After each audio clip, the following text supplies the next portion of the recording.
ভাইরা আমার, নজনেরা, যুবকেরা, ছেলেরা, বাচ্চারা, পর্দানশীলা মা ও বোনেরা, রাগ করবেন না।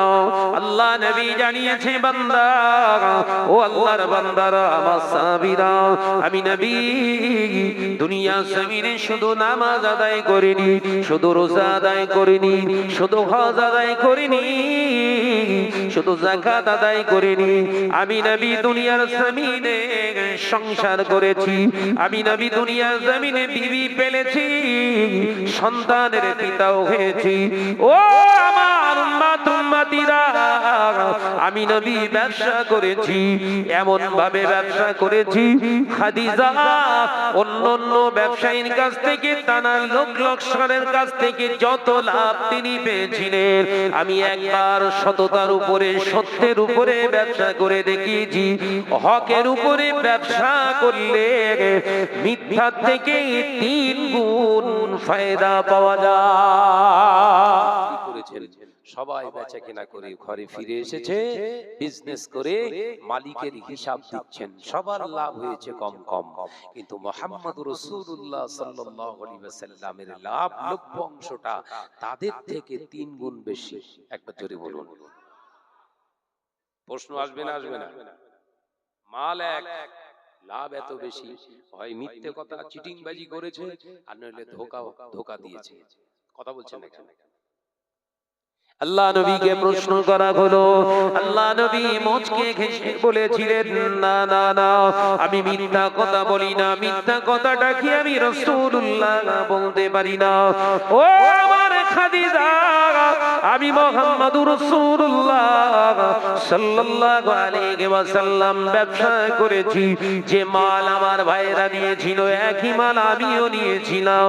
পার্থক্য হলো তারা কম দামে মালটা বিক্রি করেছে সেল তাড়াতাড়ি করার জন্য, আর আমি মুহাম্মদুর রাসূলুল্লাহ সেল করেছি তাদের আগে, কিন্তু তাদের থেকে লভ্যাংশটা বেশি করেছি, কারণ আমি বেচার সময় মিথ্যা কথা বলতে পারি না।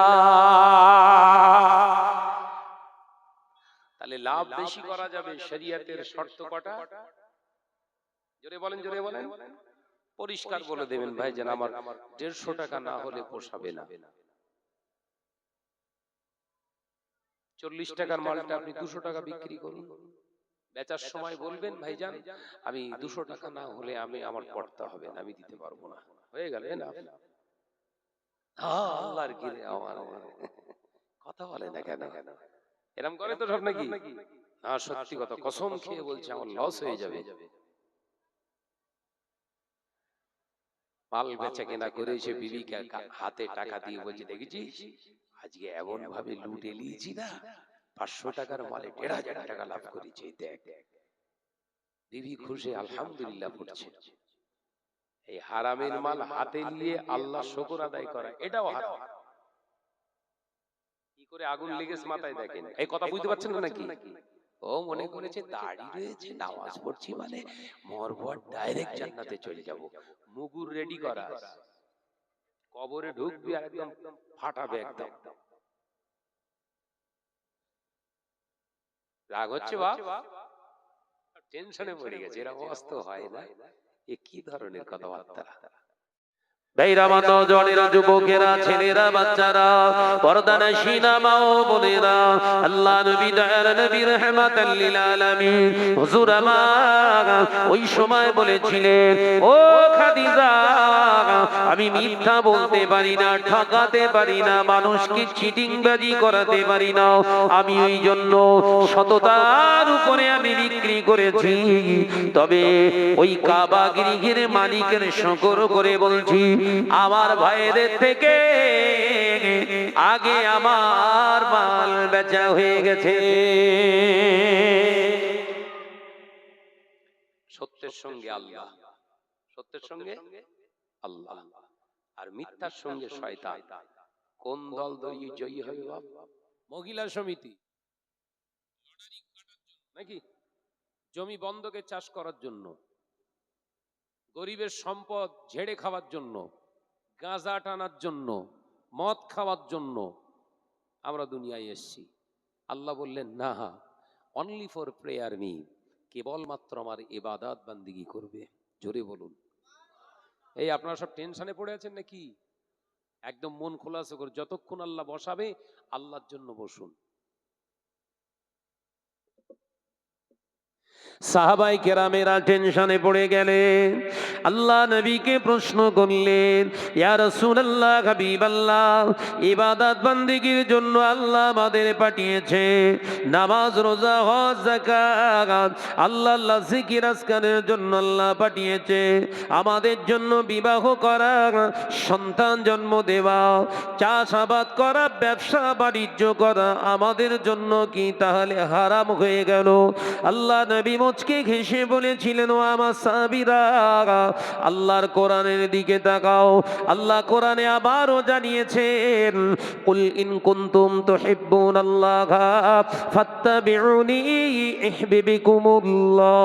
আমার আল্লাহ পাক জানিয়েছেন, হাবিব শুধু নামাজ আদায় করলে হবে না, রোজা আদায় করলে হবে না, হজ আদায় করলে হবে না, আমি আল্লাহ পাকের পেয়ারা হতে গেলে, মাহবুব হতে গেলে, আমার ভালোবাসার বান্দা বান্দি হতে গেলে, হাবিব আল্লাহ, আমি আমার পক্ষ থেকে আপনাকে জানিয়ে দিচ্ছি, আপনার উম্মতদের বলে দিন, ফাত্তাবিউনির রাসূল ফাত্তাবিউনি ইউহিব্বুকুমুল্লাহ।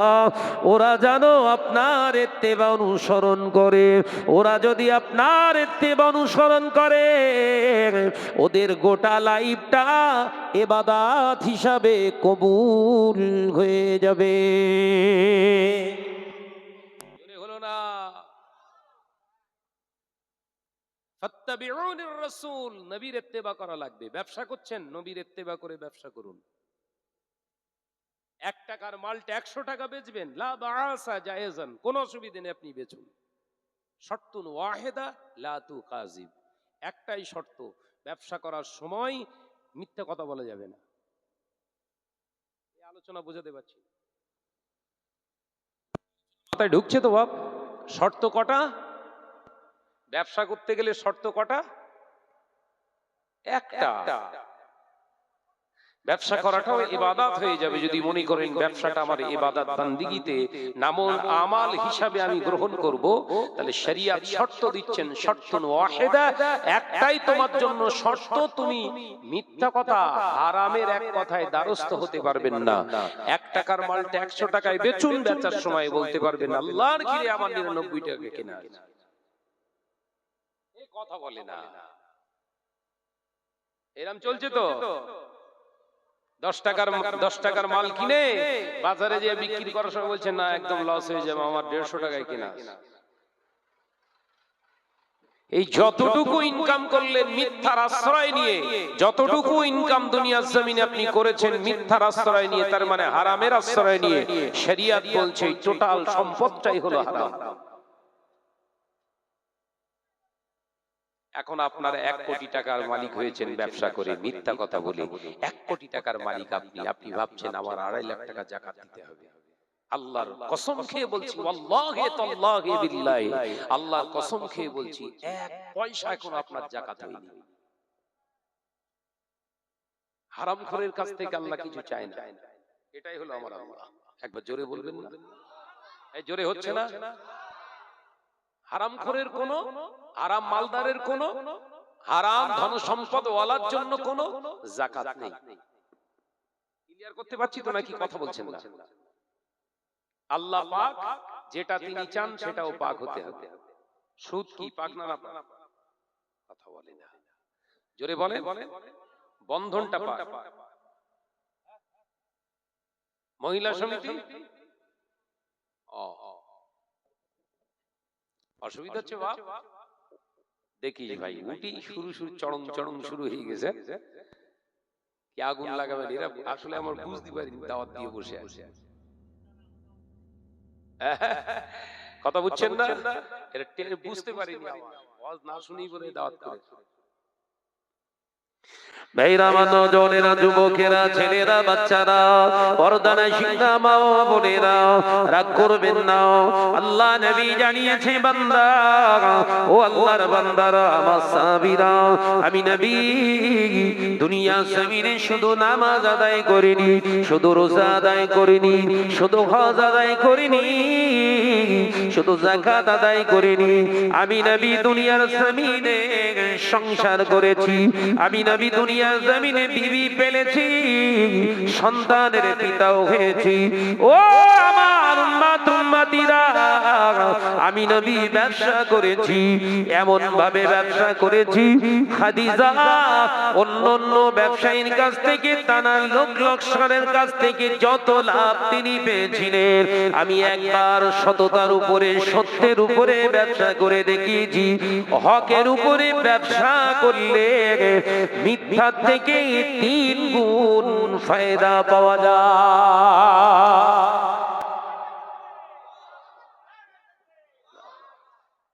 তার মানে অন্য ব্যবসায়ীর সঙ্গে রাসূলুল্লাহকে পাঠিয়েছিলেন আম্মা জান হযরতে খাদিজা রাদিয়াল্লাহু তাআলা আনহা 23 বছরের ফুটফুটে যুবক বিশ্ব নবী গিয়ে 8-10 জনের সঙ্গে ব্যবসায় সেম মাল সেম ক্যাটাগরির মাল একই কোয়ালিটির মাল সব বাজারে বিক্রি করেছেন সবাই বেচা কেনা করে ঘরে ফিরে এসেছে বিজনেস করে মালিকের হিসাব দিচ্ছেন সবার লাভ হয়েছে কম কম কিন্তু মুহাম্মদুর রাসূলুল্লাহ সাল্লাল্লাহু আলাইহি ওয়াসাল্লামের লাভ লভ্য অংশটা তাদের থেকে 3 গুণ বেশি একবার জোরে বলুন প্রশ্ন আসবে না আসবে না মাল এক লাভ এত বেশি হয় মিথ্যে কথা চিটিংবাজি করেছে আর নইলে ধোঁকা দিয়েছে কথা বলছেন এখানে আল্লাহ নবীকে প্রশ্ন করা হলো আল্লাহ নবী মুচকে হেসে বলেছিলেন না না না আমি মিথ্যা কথা বলি না মিথ্যা কথাটা কি আমি রাসূলুল্লাহ বলতে পারি না ও আমার খাদিজা আমি মুহাম্মদুর রাসূলুল্লাহ সাল্লাল্লাহু আলাইহি ওয়াসাল্লাম ব্যবসা করেছি যে মাল আমার ভাইরা নিয়েছিল একই মাল আমিও নিয়েছিলাম পার্থক্য হলো তারা কম দামে মালটা বিক্রি করেছে সেল তাড়াতাড়ি করার জন্য আর আমি মুহাম্মদুর রাসূলুল্লাহ সেল করেছি তাদের আগে কিন্তু তাদের থেকে লভ্যাংশটা বেশি করেছি কারণ আমি বেচার সময় মিথ্যা কথা বলতে পারি না তাহলে লাভ বেশি করা যাবে শরীয়তের শর্ত কটা জোরে বলেন পরিষ্কার বলে দেবেন ভাই যেন আমার 150 টাকা না হলে পোষাবে না 40 টাকার মালটা আপনি 200 টাকা বিক্রি করুন বেচার সময় বলবেন ভাইজান আমি 200 টাকা না হলে আমি আমার পড়তে হবে না আমি দিতে পারবো না হয়ে গেল না আল্লাহর কি আমার কথা বলে না কেন এরকম করে তো সব নাকি না সত্যি কথা কসম খেয়ে বলছি আমার লস হয়ে যাবে মাল বেচা কেনা করে এসে বিবিকে হাতে টাকা দিয়ে বলছে দেখেছিস আজকে এমন ভাবে লুটে নিয়েছি না 500 টাকার মালে 1500 টাকা লাভ করেছি দেখ বিবি খুশি আলহামদুলিল্লাহ পড়ছে এই হারামের মাল হাতে নিয়ে আল্লাহ শুকর আদায় করা এটাও হারাম কি করে আগুন লেগেছে মাথায় দেখেন এই কথা বুঝতে পারছেন না নাকি ও মনে করেছে দাড়ি রয়েছে নামাজ পড়ছি মানে মরবো ডাইরেক্ট জান্নাতে চলে যাব মুগুর রেডি করা কবরে ঢুকবি আর একদম ফাটাবে একদম রাগ হচ্ছে বাপ টেনশনে পড়ে গেছে এরকম অবস্থা হয় না এ কি ধরনের কথাবার্তা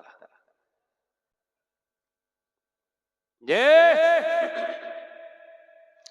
ইসলাম হারাম খেতে শেখায় না ইসলাম নাপাকি অবস্থা শেখায় না নাপাক থেকে হারাম থেকে বাঁচানোর জন্য ইসলাম একবার জোরে বলুন জোরে বলেন এই জাত এখন সব থেকে নাপাকের ভিতরে গলা পর্যন্ত ডুবি দিয়ে বসে আছে যেখানে যাবে হারাম ছাড়া কোনো কথা হবে না মসজিদ তৈরি হচ্ছে হারাম মাদ্রাসা চালাচ্ছে হারাম প্রতিটা জায়গায় হারামের সহযোগিতা ছাড়া জাতি জানার উন্নতি রাস্তা দেখতে পাচ্ছে না। কথাটা ঠিক বলছি না ভুল জোরে বলে? মসজিদ চালাচ্ছে হারাম। মসজিদের সেক্রেটারি কে হবে? না মোহাম্মদ শাহনওয়াজ ভাই। কেন? ওর একটু টাকা পয়সা আছে, এলাকার টপ র্যাঙ্কের সুদখোর, ও এখন মসজিদের সভাপতি। না না, আপনাদের মালিকাপুর ঠিক আছে, অন্য জায়গার কথা বলছি। ক্যাশিয়ার কে হবে? পাক্কা লটারি খোর, মসজিদের টাকা ওর হাতে। ওইভাবে মসজিদ চালানো হারাম। কোন মাওলানা মৌলভী সাহেব ফতোয়া দেবে না, কারণ আপনারা তাদের দাওয়াত দেবেন না, হুজুর বলবেন না। আমারও সব টেনশন নেই। हम किसी से परवाह नहीं करते बल्कि सिजदा तो करते एक अल्लाह के वास्ते। একবার জোরে বলুন। ওই এশার নামাজ পড়ে তাই স্টেজে এসেছে, কারুর ভয় করি না আমি। তো দাওয়াত তো পকেটে রাখ। কালকে পর্যন্ত বাঁচবো এই কার্ড আমার কাছে নেই। আবার আগামী বছর ধান্দাবাজি খুঁজে পাওনি।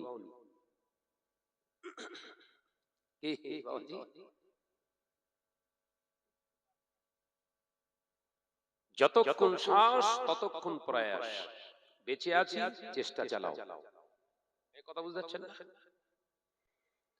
ভাইরা, মা, নওজওয়ানেরা, যুবকেরা, ছেলেরা, বাচ্চারা, পর্দানশীনা মা ও বোনেরা, আল্লাহ নবী দয়ার নবী রাহমাতাল লিল আলামিন হুজুর আমার ওই সময় বলেছিলেন, ও খাদিজা, আমি মিথ্যা বলতে পারি না, ঠকাতে পারি না, মানুষকে চিটিংবাজি করাতে পারি না। আমি ওই জন্য সততার উপরে আমি বিক্রি করেছি। তবে ওই কাবা গৃহের মালিকের শকর করে বলছি, আমার ভাইদের থেকে আগে আমার মাল বেচা হয়ে গেছে। সত্যের সঙ্গে আল্লাহ, সত্যের সঙ্গে আল্লাহ, আর মিথ্যার সঙ্গে শয়তান। কোন দল জয়ী হবে বাপ? বলেন বলেন। মুসলমানদের এসআইআর করে এনআরসি করে নাম কাটাবে। একবার ভালো করে এসআইআর করেছে আপনার বিহারে, 65 লাখ বাদ, 65 লাখ বাদ বগল বাজাচ্ছিল, বাদ গেছে মুসলমান। রেজাল্ট দেখি 54 লক্ষ শুধু ওরা। কিরম মার মেরেছে বুঝতে পেরেছেন তো নাকি? আর এই 10 লক্ষ মুসলমান যাদের নাম আছে অধিকাংশ মরা ভোটার, জীবিত আছে খুব সামান্য, বাদ গেছে। যা দড়ি সে পরে ঝুলছে। কথা বুঝতে পারছেন না? এখন এলাকায় নেতারা, কালকে প্রথম দফার ভোট হয়েছে, এলাকায় ঢুকছে আর মাস শুরু করেছে, দৌড়চ্ছে শুধু মন্ত্রীরা। ছেড়ে দে মা, কেঁদে বাঁচি। কথা বুঝতে পারছেন না? এই বাংলায় ঠিক একই কেস ঘটবে, রেজাল্টটা লিখে রেখে দেবেন। মোল্লা বাদ দিতে যে দেখবেন কল্লা আউট হয়ে গেছে। কথা বুঝতে পারছেন না? শুধু সবর করবেন, দেখবেন প্রতিবেশী হিন্দু অমুসলিম ভাইরা যারা আছে তাদের সান্ত্বনা দেন, তাদের সান্ত্বনা দেন। এ দোষ তো মুসলমানের না। তোমরা যাদের উপরে ভরসা করেছিলে, এরাই আমার বাপ, এরাই আমার বাবা, এরাই আমাদের বাঁচাবে, ওরাই তোমাদের কুয়ায় খুঁড়েছিল।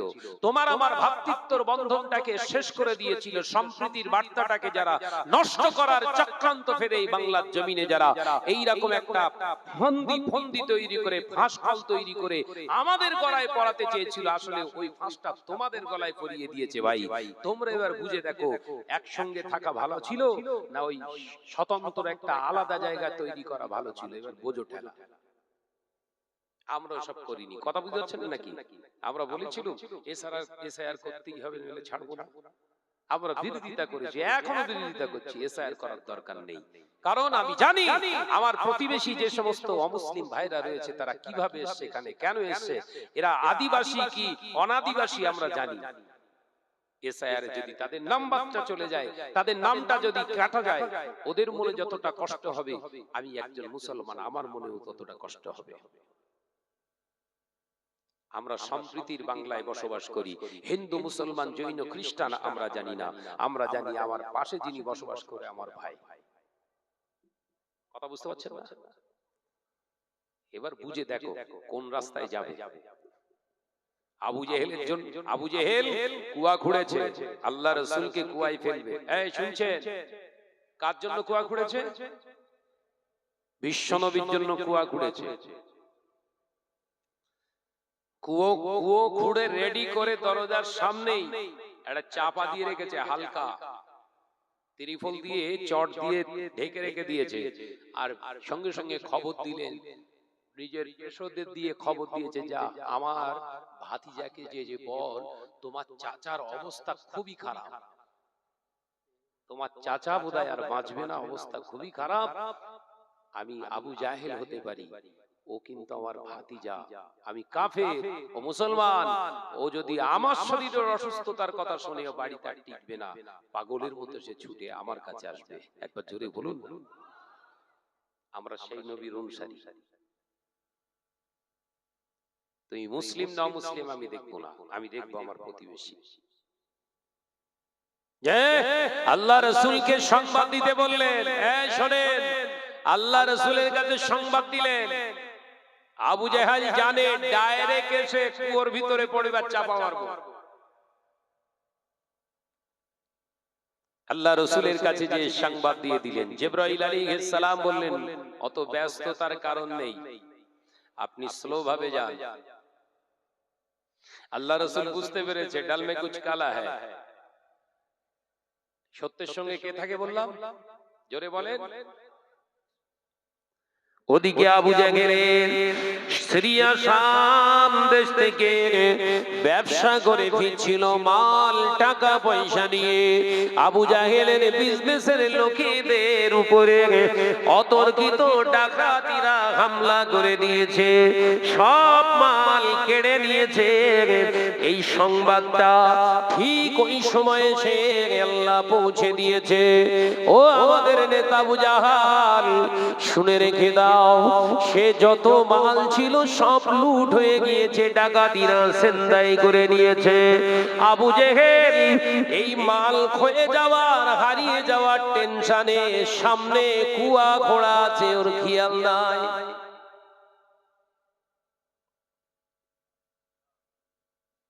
কথা বুঝতে পেরেছেন কিছু না? ও সামনেই খুলে রেখেছিল নিজে, ও সে খেয়াল নেই। কেন বলেন দিন? মাল ছোট হয়ে গেছে। ও জানেনা, নজনেরা, যুবকেরা, ছেলেরা, বাচ্চারা, পর্দানশীলা মা বোনেরা, আবু জাহেল ওরে বাবারে বলে চিৎকার মেরে দরওয়াজা খুলে দৌড়াতে শুরু করেছে। এমন সময় দেখতে পাওয়া যায় ডাইরেক্ট কুয়ায় ঢুকে গিয়েছে। আবু জাহেল বললেন, সর্বনাশ, এ তো কুয়া খুঁড়েছিলাম মুহাম্মদ রাসূলুল্লাহ সাল্লাল্লাহু আলাইহি ওয়াসাল্লামের জন্য, ওই কুয়াটা এখন আমি নিজে পড়ে গিয়েছি, কি হবে?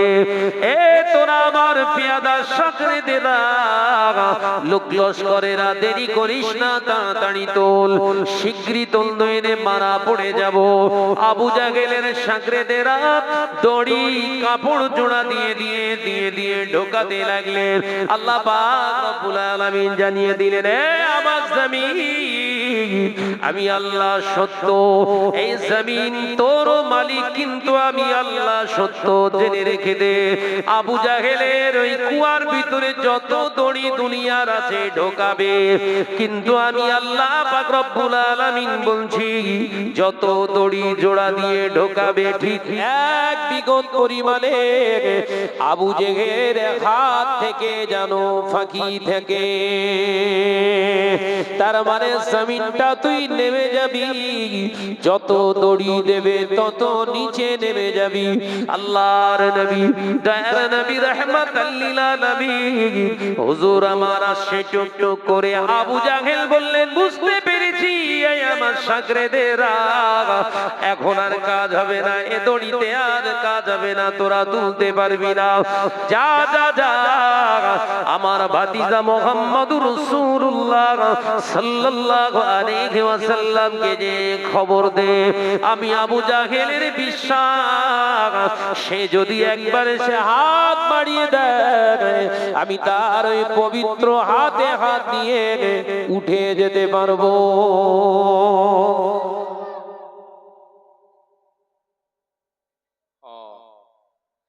সামনের দিকে একটু আসতে হবে বলছে, পিছনে জায়গা নেই। ওই দেখেন, ফিরে দেখেন, পেছন দেখেন, সব দাঁড়িয়ে রয়েছে, বসতে পারছে না। কি বলছেন? সব দাঁড়িয়ে থাকবে নাকি? দাঁড়িয়ে থাকবে ওরা, না একটু বসার জায়গা করে দেবেন? কোনটা করবে? তাহলে এগিয়ে আসি। আল্লাহুম্মা সাল্লি আলা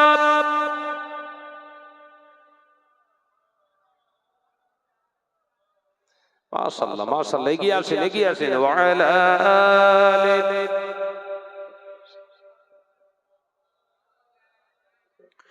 ও বেজনেরা, নওজোয়ানেরা, যুবকেরা, ছেলেরা, বাচ্চারা, সত্যকে জিয়ে রাখার জন্য, জিন্দা রাখার জন্য পৃথিবীর কোন মানুষকে আল্লাহ দায়িত্ব দেন না, পৃথিবীর কোন নেতা মন্ত্রীদেরকে আল্লাহ দায়িত্ব দেন না। আল্লাহ পাক রব্বুল আলামিন বললেন, সত্যের মালিক আমি, তাই ওকে জিন্দা রাখার দায়িত্বটা আমি গ্রহণ করেছি। দুনিয়ার প্রতারক মিথ্যুকেরা আপনাকে নিভিয়ে দেওয়ার চেষ্টা করবে, আপনাকে একদম সত্যের জায়গায়, একদম অ্যাক্টিভিটিস এর উপরে থাকতে হবে। ওরা যত আপনার পিছনে লাগুক না কেন, কিচ্ছু করতে পারবে না, কারণ সত্যের সঙ্গে আল্লাহ। দুনিয়া একদিকে, আল্লাহ আপনার দিকে। কে জয়ী হবে? জোরে বলেন, জোরে বলেন। আপনি জয়ী হবেন, কারণ আপনার সঙ্গে আল্লাহ আছে। একবার জোরে বলুন। আর মিথ্যার দ্বারস্থ হয়ে আপনি বিরাট পাহাড় পরিমাণে লোক নিয়ে মনে করছেন আমি সাকসেসফুল, আমি কামিয়াবি। বাতিল ক্ষণিকের জন্য বিরাট দেখায়, কিন্তু সত্যের সম্মুখে ওটা একদম ছোট। কথা বোঝাতে পারলাম না? বাতিল জনসমাবেশ প্রচুর দেখায়, কিন্তু সত্যের সামনেও হলো ছোট। এটা মাথায় রেখে চলুন। যত ফন্দি আটবে তত বেশি ফসকা গেরোতে পড়বে। মুসলমানদের জন্য যত আইন পাশ করবে ভারতবর্ষে, জানবেন মুসলমানদের শেষ করার জন্য, ক্ষতি করার জন্য যত প্রসেসিং আছে সব ইউজ করবে। এই তত বেশি ওই ফসকা গেরোতে, ওই প্রসেসিং এ ওরা নিজেরাই ধ্বংস হবে। উত্তক্ত হওয়ার কোনো কিছু নেই। আবু জাহেল যখন নবী পাক সাল্লাল্লাহু আলাইহি ওয়াসাল্লামের ডাকতে বললেন, তখন হুজুর এসে হাজির। একবার জোরে বলুন না সুবহানাল্লাহ। আল্লাহ রাসূল বললেন, চাচা কোথায়? পেশগুলো বলছে अंदर में है, कुआं में गिर गया। ऐसा क्यों हुआ पता नहीं, ये कुआं किधर से आया है ये भी पता नहीं। সব মিথ্যা, বুঝতে পেরেছেন তো? নবী পাক সাল্লাল্লাহু আলাইহি ওয়াসাল্লাম মুচকে হেসে বুঝতে পেরেছে। একবার জোরে বলুন না। আল্লাহ নবী বললেন, চাচা যান কি করে হলো? আবু জাহেল নিচে, আল্লাহ রাসূল বললেন, এ কি করে হলো চাচা? ওর ভেতরে গেলেন কি করে? কুয়াটা কি করে হলো? বলে, আর বলিসনি মোর বাপ, এ খুঁড়েছিলাম আপনার জন্য, এখন আমি নিজে এসে হাজির। আল্লাহ রাসূল মুচকে এসে বলছে, দেখো দিন এরকম করে কেউ? বিশ্বনবী বললেন, তাহলে তো উঠে পড়ে। বলে, চেষ্টা তো সবাই চালাচ্ছে, হবে না। যত দড়ি জোড়া লাগাচ্ছে তত নিচে ঢুকে যাচ্ছি, ভাতিজা এ হবে না। আল্লাহ রাসূল বললেন, চাচা যান, আমি তুলবো আপনার। বলুন সুবহানাল্লাহ। আমি তুলবো আপনার ইনশাআল্লাহ, কিন্তু আপনি কথা দেন একবার কলিমা পড়বেন। একবার জোরে বলুন না। চাচা যান, আপনার নেতৃত্ব আমার দরকার নাই, আপনার চেয়ার আমার দরকার নাই, টাকা পয়সা কিছুই দরকার নাই। ও আমার চাচা যান, আবুল হাকাম, ও আবু জাহেল, একবার যদি পড়ে নাও লা ইলাহা ইল্লাল্লাহু মুহাম্মাদুর রাসূলুল্লাহ, একবার কলেমা যদি পড়ে নাও চাচা যান, আমি আপনার প্রতি খুশি হয়ে যাব। ওই সময় আবু জাহেল দেখলো হয়তো শিকার গেলে পড়বো না বললে আমি আর আমাকে বোধহয় আর ওটা হবে না, আমি কুয়ার ভিতরে শেষ এসে যাব। আমার ভাতিজা, আমি নিচে রয়েছি, তোমার চাচা জান তুমি উপরে আছো, এখান থেকেই কলেমা কেন পড়বো? আমাকে একবার উপরে ওঠাও, আমি উপরে উঠে তোমার হাতে হাত ধরে কলেমা পড়বো। আল্লাহ নবী দয়ার নবী রাহমাতাল লিল আলামিন হুজুর আমার পবিত্র হাত মোবারক বাড়িয়ে দিয়েছে। আল্লাহ পাক বললেন, এ জমিন এবার নিচে থেকে আবু জাহেলের পায়ের নিচে থেকে ঠেলতে শুরু কর, ঠেলে ঠেলে লিফটের মতো আমার হাবিবের হাতে হাতটা ধরিয়ে দে। এরা নামাচ্ছিল তত নেমে যাচ্ছিল, আর হুজুর হাত দিয়েছে উপরে উঠে আসছে মাটি। একবার জোরে বলে বল।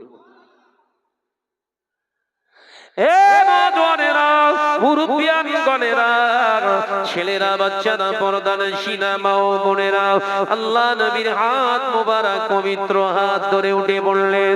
আল্লাহ নবী বললেন, ও চাচা যান একবার পড়ে নেন।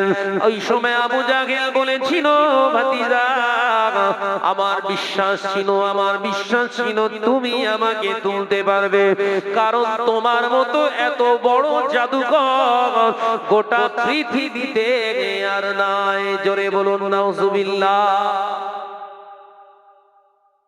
আল্লাহ রাসূলের তখন হৃদয়টা ভার আক্রান্ত হয়ে গেছে। উফ, আমাকে জাদুকর জাদুকর বলে দিল, আমাকে জাদুকর বলে দিল। ও বেজনেরা, নজনেরা, মুরব্বিয়ান গনেরা, আল্লাহ নবী মনে কষ্ট পেয়েছিলেন, তবে বাবা সবথেকে বড় বিষয় হলো আর ইতিহাস ক্ষমা করেনি তাকে, আল্লাহ জমিন তাকে ক্ষমা করেনি। যখন বদরের যুদ্ধে আবু জাহেল পড়েছিল, আবু জাহেল পড়েছিল গলায় আঘাত পেয়ে, পায়ে আঘাত পেয়ে, ওই বদরের ময়দানে যখন সাখিনী হালাতে পড়েছিল, হযরতে আব্দুল্লাহ ইবনে মাসউদ রাদিয়াল্লাহু তাআলা আনহু বর্ণনা করলেন, আমি নিজে হাতে করে গিয়ে আবু জাহেলের গর্দানটা কেটেছিলাম। সবার কবরস্থ করা হয়েছিল, কিন্তু আবু জাহেলকে কবরস্থ করা হয়নি। তাকে ওই মাথা কাটা অবস্থায় কুয়ার ভিতরে ফেলে রাখা হয়েছিল। এ নজনেরা, যুবকেরা, আবু জাহেলকে কেউ খুঁজে পায় না তার সমাধি, কিন্তু সেই জায়গা বদরের ময়দান, সেই জায়গায় এখনো পর্যন্ত চিহ্ন রাখা আছে। সেই কুয়াটার কুয়া নাই, যত পৃথিবীর মুসলমানেরা হজ পাকে গিয়ে বদরের ময়দানে পৌঁছায়, আবু জাহেলের ওই কুয়ার উপরে তারা পাথর মেরে মেরে আসে। এত পরিমাণে পাথর জমা হয়ে গিয়েছে, ওই কুয়াটা এখন ছোট ধরনের পাথরের ঢিপা হয়ে গেছে। আল্লাহ বললেন, এই কুয়াটা তোর জন্য বরাদ্দ, তুই মরণের পরেও কুয়ায় থাকবি। হাবিবের হাতকে জাদুকর বলেছিস তো, আমি আল্লাহ তোকে ওই কুয়ায় ফেলি শেষ করব। তাই সততার উপরে আপনাকে থাকতে হবে। কে আপনার আঘাত করছে, কি বলছে না করছে, আপনার সব দেখার দরকার নেই। আপনাকে স্ট্রংলি সত্যের উপরে দাঁড়াতে হবে। মিথ্যা বগল দাবায় নিয়ে আর তাকবীর মারবেন না, আর তাকবীর আল্লাহু আকবার, নবীর জন্য জান দেবো, জীবন দেবো, এই দেবো সেই দেবো, আর পেছন দিক থেকে জমি বন্ধক নিয়ে চাষ করে জম্মের খাওয়া খাবেন। ও শয়তানের থেকে বড় শয়তান হয়ে বসে রয়েছিস তুই। কথা বুঝাচ্ছেন না? नबी के दामन नहीं छेड़ेंगे, आए लाभ मोहम्मद सल्लल्लाहु अलैहि वसल्लम। বিরাট ভাষণ, বিশাল স্লোগান তুলছো, আর মাঝখান থেকে বউটাকে বোরকা পরিয়ে বন্ধন গ্রুপে ষাঁড়ের পাশে পাঠাচ্ছ প্রত্যেক সপ্তাহে। তোমার ভালোবাসার ধোঁয়া তুলে দেবে, কবরে ঢোকো। এবার আল্লাহ করে কারি কাপুরে, আপনার মালিকাপুর এলাকায় এসব নেই। এরা জীবনে বন্ধন কি জিনিস জানি না। হ্যাঁ বাবাজি, হ্যাঁ বরকতের ব্যাপার তো, ও তো ছড়াবি। এমনি সোজাসুজি বাস পড়ছে না তো, এখন হড়কানো বাস পড়তেছ তো। আর হড়কানো বাস পড়া মানেই সব দিকে লাইট পড়বে, ওর কিছু করার নেই। এই সুদ হচ্ছে হড়কানো বাজ। কথা বুঝতে পারছেন তো নাকি? জি। ভাইরা, আমার নওজওয়ানেরা, যুবকেরা, ছেলেরা, বাচ্চারা, আল্লাহ কোরআন পাকের ভিতরে জানিয়ে দিলেন, ওমা খালাকতুল জিন্না ওয়াল ইনসা ইল্লা লিয়াবুদুন। জিন এবং ইনসানকে সৃষ্টি করার মূল উদ্দেশ্য হলো আমি আল্লাহ আমার ইবাদত বান্দেগি তোরা করবি। এ নওজওয়ানেরা, যুবকেরা, ছেলেরা, বাচ্চারা, পর্দানশীলা মা ও বোনেরা, তাহলে ব্যবসা করাটাও হলো ইবাদত। শর্ত হলো একটা, হারামের দ্বারস্থ হওয়া যাবে না। ও নওজওয়ানেরা, যুবকেরা, দুনিয়ার জমিনে আপনি নামাজ আদায় করছেন, নামাজ পড়াটাও তেমন ইবাদত। শুনে রেখে দেন, তবে নামাজ পড়লেই নামাজ হবে না, নামাজ পড়লেই নামাজ হবে না। নামাজের প্রথম শর্ত আপনাকে ঈমানদার হতে হবে। হ্যাঁ ভাইজান, ও শাহরাজ ভাই, আমি ঈমান এনেছি, আমি ঈমানদার, আল্লাহ আমার রব, আল্লাহ আমার সব। এই ঈমান আমি এনেছি। আমি বলছি আপনি ঈমান আনতে পারেন, ঈমানটাকে এখনো গোছাতে পারলেন না। আপনার ঈমানটায় কিছু গর্ত তৈরি হয়েছে, ফুটো হয়ে গেছে, কিছু ঘোক দেখা দিয়েছে। তাই ওই ফুটো ঈমান, ঘোকলা ঈমানের উপরে নামাজ রাখলে নামাজটা থাকবে না। ঘোকলা ঈমানটা কি? আপনি নামাজ আদায় করছেন, ঈমান আছে আপনার, আপনি বলছেন, কিন্তু আপনার মনের ভিতরে একটা কিউরিসিটি তৈরি হয়েছে, সন্দেহের জায়গা তৈরি হয়েছে কি না না না এই সরকারটা যদি চলে যায়, অন্য সরকার যদি বাংলা জমিনে এসে যায়, মুসলমানরা ফাঁকায় বেরোতে পারবে না। এই যে আপনার ভিতরে বিশ্বাস আপনি রেখেছেন, এটার নাম হলো ঈমানের ছিদ্র। কথা বোঝাতে পারলাম না? বুঝতে পারছেন তো নাকি? এই বলছেন আল্লাহ আমার রব, আল্লাহ আমার সব, আবার মনে মনে বিশ্বাস করছেন না এই সরকার যদি চলে যায় আমরা কিন্তু আর ফাঁকায় বেরোতে পারবো না। এ কিরকম ঈমান হলো ভাই? জল জ্যান্ত ঘোক, পুরো ক্যাঁকড়া, এক কথা বলে না কেন? ওপরের জমিতে পানি মেতেছে, নিচের ছোট ভাই জীবনে কোনোদিন পানি কেনে না। ওপরের জমি বড় ভাই পানি কেনে সকালবেলা দেয়, বিকেল বেলা গিয়ে দেখে যেরকম আপনার শুকনো ছিল ওই রকমই শুকনো পড়ে আছে, পানি এক ফোঁটাও নেই। আর ছোট ভাই শুধু পালাড়ে, এরা জমি ঠিক মতো পানি দিচ্ছিস তো? বড় ভাইকে বলে, কেন বলেন নি? ও জানে আমার ক্যাঁকড়া রয়েছে তো, পানি ঠিক পাস করতে হবে, অসুবিধা নেই। বুঝছেন? তাই ঘোকটাকে বন্ধ করুন। আল্লাহ যদি আপনার রব হয়, আল্লাহ যদি আপনার সব হয়, এই বিশ্বাসটা আপনার ভিতরে আনতে হবে। কে থাকবে না থাকবে, কে চালাবে না চালবে, আমাদের ওসব জানার দরকার নেই। আমাদের বিশ্বাস আল্লাহ যতদিন আমার হায়াত রেখেছে, রিজিক রেখেছে, পৃথিবীর কোনো শক্তি নেই পৃথিবী থেকে আলাদা করে দেয়। একবার জোরে বলুন, এটাই তো আপনার ঈমান। কিন্তু আপনার ওই ঘুরঘুরানি, যদি সরকার চেঞ্জ হয়, এই 2 নম্বর ঈমান নিয়ে নামাজ পড়িস নি ভাই। আমি শাহনাজ ভাই বলে যাচ্ছি। দ্বিতীয় নাম্বার ঘোক। ভাই অসুবিধা হচ্ছে না তো? এই আলোচনা করব তো এই পুরো ঈমানের উপরেই চলবো। এই একটা লাইন আমি ওয়াজ তুলেছি, একটা লাইন, ওইটা বুঝিয়ে রেখে যাচ্ছে। দ্বিতীয় নাম্বার, ভাইরা, আমার নওজওয়ানেরা, যুবকেরা, ছেলেরা, বাচ্চারা, দ্বিতীয় নম্বর গর্ত আপনার ঈমানের ভিতরে আছে কিনা দেখুন। দ্বিতীয় নম্বর গর্ত হলো, কলকাতা আবহাওয়া দপ্তর থেকে এলান করেছে, আলিপুর থেকে ভাষণ দিয়েছে বা বিবৃতি দিয়েছে বা আপনার সম্প্রচার করেছে, আগামী 72 ঘন্টা আপনার ঘূর্ণিঝড়ের সৃষ্টি হওয়ার কারণে বঙ্গোপসাগরে বিরাট নিম্নচাপ স্থির হয়েছে। আগামী 72 ঘন্টা আপনার বজ্র বিদ্যুৎ সহ ভারী বৃষ্টি হবে, বিরাট ঘূর্ণিঝড় হবে। মন্তা ও বাবাজি, ওই কথা আপনি বিশ্বাস করে নিয়েছেন। তারা বলেছিল হতে পারে, কিন্তু আপনি গরুখোর মুসলমান বিশ্বাস করে নিয়েছেন। 72 ঘন্টার কথা যখন বলেছে, তার মানে হবেই হবে। খবরদার, মাঠের পাখা ধান যেন কাটিস না। আছে এসব গর্ত আছে, তাহলে শুধু নামাজ পড়ো, একদম ডাইরেক্ট শটান ঢুকিয়ে দেবে একদম জান্নাতে। বুঝতে পেরেছেন তো?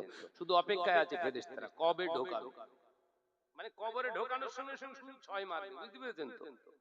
মুগু দুটো রেডি সব সময়। ঘো গলা ঈমান, এই ঈমানের নামাজ টিকবে না। তৃতীয় নাম্বার গর্ত, শুনে রেখে দিন, জেনে রেখে দিন, আপনি 5 ওয়াক্ত নামাজ আদায় করেন, রোজা আদায় করেন, হজ আদায় করেন, যাকাত আদায় করেন, এ নওজওয়ানেরা, মুরব্বিয়ানগণেরা, আপনার বিশ্বাস কেমন হয়ে গিয়েছে, ঈমান কেমন হয়ে গিয়েছে? আপনি বলছেন আল্লাহ আমার রব, আল্লাহ আমার সব।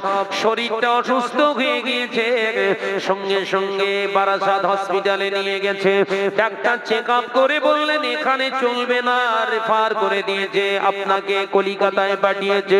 পিজি ডাক্তারেরা চেক আপ করে বললেন হবে না, এখান থেকে ভেলোরে নিয়ে চলে যাও। ভেলোরে নিয়ে গিয়ে ওখানে ট্রিটমেন্ট দিল ডাক্তার, ভালো পরিষেবা দিল, দামি দামি ওষুধ খাইয়ে আপনি সুস্থ হয়ে গেছেন, বাড়ি ফিরেছেন। এলাকার নামাজি মুসল্লিরা আপনাকে সালাম দিয়ে বলছেন শাহনাজ ভাই, আল্লাহর অশেষ রহমত, আজকে জুম্মার নামাজ আপনি পড়তে এসেছেন, এখন আপনাকে দেখে মনে হচ্ছে আপনি পুরো ফিট। সঙ্গে সঙ্গে আমি যদি বলি হ্যাঁ এমনি হয়নি, ভালো ডাক্তার দেখেছে, আমি তো মরি যেতাম। আপনার বারাসাত তো ভরসায় ছেড়ে দিয়েছিল, কলিকাতা তো ভরসায় ছেড়ে দিয়েছিল, ভাগ্যিস আমি ভেলোরে গিয়েছিলাম, ভেলোরে এমন ট্রিটমেন্ট আমাকে দেয়া হয়েছে, এমন দামি দামি ওষুধ খাওয়ানো হয়েছে, যার জন্য আমি সম্পূর্ণ সুস্থ হয়ে গেছি। আল্লাহর ফেরেশতা বললেন তুই যত নামাজ পড়বি না কেন, সব নামাজগুলো ওই ডাক্তার ট্রিটমেন্টের মাধ্যমে খেয়ে ফেলেছে, কারণ আল্লাহর প্রতি তোর বিশ্বাস নাই, তোর ডাক্তার আর ওষুধের প্রতি বিশ্বাস আছে। এই আলোচনা বলছে না, এরম ঘোক আছে নাকি? ওরে ও সে বিশাল ডাক্তার, না দেখে বলে দিচ্ছে এই হয়েছে। হ্যাঁ, চালাকি পেয়েছো মুসলমান? হ্যাঁ, গরুর গোশত খাচ্ছে মনে হচ্ছে বিশাল বড় মুসলমান, ও কুকুরিও খায়। এই কথা বলে না কেন? গরুর গোশত কুকুরি খায় না, তোর কি বড় মুসলমান নাকি? লিয়ায় চার পেয়ে সে বড় মুসলমান আছে নাকি? সাবধান হন। তিনটে বললাম, আরো ভর্তি।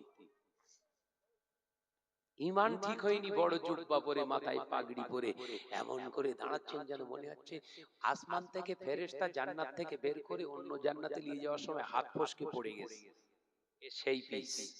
অথচ খোঁজ নিয়ে দেখা যাচ্ছে ওর বউ বোরখা পরে গিয়ে প্রত্যেক সপ্তাহে বন্ধন গ্রুপের ষাঁড়ের পাশে গিয়ে গল্প করে। আর বলবেন না ষাঁড় ষাঁড়, ওর ব্যাখ্যা আছে। কারণ বহু জায়গা থেকে ফোন আসছে যে হুজুর সেই আপনার সেই 9 বছর আগেকার ওয়াজ এখন দেখতে যাচ্ছি হুবহু মিলে যাচ্ছে, কি আপনি সেই সময় ষাঁড় বলে রেখেছিলেন, এখন দেখছি সত্যি সেই ষাঁড়েরাই ষাঁড়ের কাজ করছে, অন্যের বউলে ভেগে গেছে। কথা বুঝতে পারছেন না নাকি? শাহনাজের বিবি দেখতে ভালো, ষাঁড় দেখেই বলছে ভাবি তুমি দূরে বসবে কেন, সবসময় আমার পাশে বসো, খেলা হবে। এই 5 ওয়াক্ত মুসলমান 5 ওয়াক্ত নামাজ পড়ে, মুখ একদম কপালে কালো করে ফেলে দাগ, এর কবরে বাস পড়বে না পড়বে? এ কথা বলছেন না কেন? শুধু পড়বে বললে হবে না, সেকেন্ডে সেকেন্ডে পড়বে। নামাজ তোমাকে জান্নাত নিয়ে যাবে। আপনাদের রাগ হচ্ছে বোধহয় সব, ওই পাশটায় রাগ হচ্ছে বোধহয়, হাত তুলে দেখা, রাগ হচ্ছে তো হচ্ছে না? তাকবীর দেন, নারায়ে তাকবীর। হ্যাঁ সে বুঝতে পেরেছি, ওদিক মুখ লাড়াইলে শুধু দেখছে, হ্যাঁ তুই বল, ওলাউটু বল, হ্যাঁ তাকবীর দেন, নারায়ে তাকবীর। এই তো আপনারা সব চুপ করে, সামনের দিকটা, এই দিকটা চুপ করে, ওই দিকটা নারায়ে তাকবীর। না জানতো আসো, অসুবিধা নেই, একটু একসঙ্গে ঝাড়েন, নারায়ে তাকবীর, নারায়ে তাকবীর। প্রাণ খুলে দরুদ শরীফ, আল্লাহুম্মা সাল্লি আলা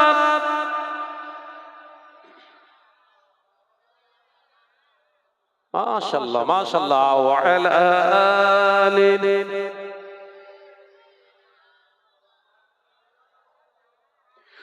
সোনার মদিনা আমার প্রাণের মদিনা, সোনার মদিনা আমার প্রাণের মদিনা, সবই ভুলিব কিন্তু তোমায় ভুলতে পারি না, সবই ভুলিব কিন্তু তোমায় ভুলতে পারি না, ভুলিনি ভুলব না ভুলতে পারি না, ভুলিনি ভুলব না ভুলতে পারি না, সবই ভুলিব কিন্তু তোমায় ভুলতে পারি না।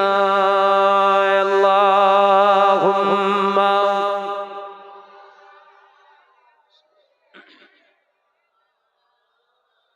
মাশাআল্লাহ মাশাআল্লাহ আরেকটু জোরে ওয়া আলা আলি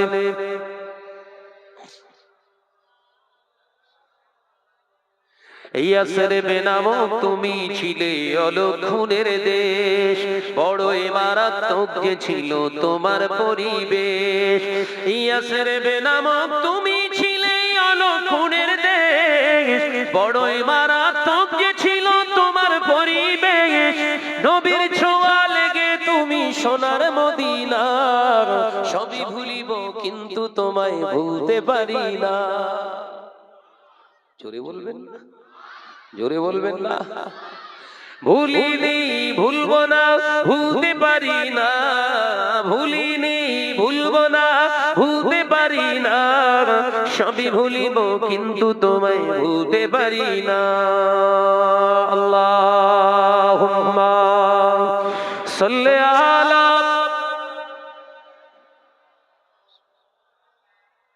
মাশাআল্লাহ মাশাআল্লাহ ওয়া আলা আলি